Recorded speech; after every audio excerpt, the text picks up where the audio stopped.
To the US now, where the country's House of Representatives remains paralysed after its Republican leader Kevin McCarthy failed for a sixth time to secure enough support to become Speaker. A small group of anti-establishment hardliners derailed his attempts for a second day, despite a plea for unity from the former President Donald Trump. Without a Speaker, the chamber is unable to swear in members, fill vital committee roles or adopt rules for passing legislation. For more on this, the CBS correspondent Jared Hill spoke to me earlier from New York.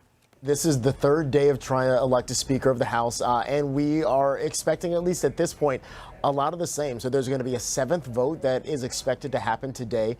And based on some of the reporting coming from our teams on Capitol Hill, it doesn't look like there was significant movement last night, despite some of those late night meetings and negotiations trying to happen between Kevin McCarthy and the group of Republicans that are currently opposing him. He just doesn't have the votes at this point and potentially could fail in another bid potentially happening later on today. And just explain what it is that those group of hardliners don't like about him. Why do they want somebody different?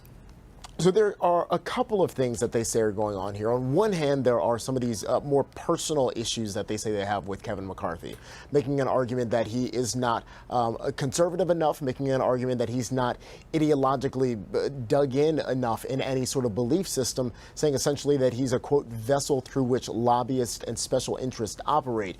But then there's also the argument that they're making that they want a number of concessions on just how Congress and how the House of Representatives functions. One of the big ones here is they want just one member to be able to bring up an objection to whoever the speaker is to potentially oust that individual if they believe that the speaker is not doing what they want to do. Kevin McCarthy has said, 5 members can bring this up instead, but they're saying that that's just not enough, and they want to be able to have more of a check and balance over who is leading that chamber of Congress. And in the meantime, the House of Representatives is paralysed, isn't it? What Yes. can't they do now without the Speaker in place?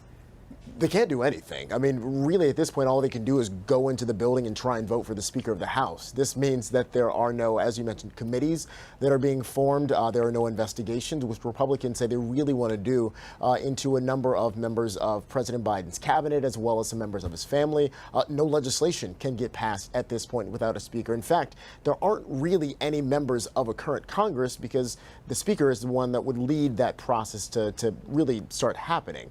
And so it's completely paralyzed at this point, and there are a number of Republicans who are getting more vocally frustrated with this stalemate because they say they can't do the work that they've been elected to do. And what's being made of the fact that Kevin McCarthy is endorsed by former President Donald Trump? Not much. I mean, it depends on who you kind of ask here. It's been interesting to see some of former President Trump's most ardent supporters in the House of Representatives say that the former president needs to tell Kevin McCarthy that he doesn't have the votes and they need to find someone else. It's going to be interesting, again, to see how all this plays long term in the power struggles that are going on between Democrats and Republicans, and more specifically, some of the different factions of the Republican Party. Remember, you have former President Trump already putting his name in the hat for a run for president in 2024. A big question will be, does this show that he doesn't have the same stronghold over the party that he once did and that some believe that he still does?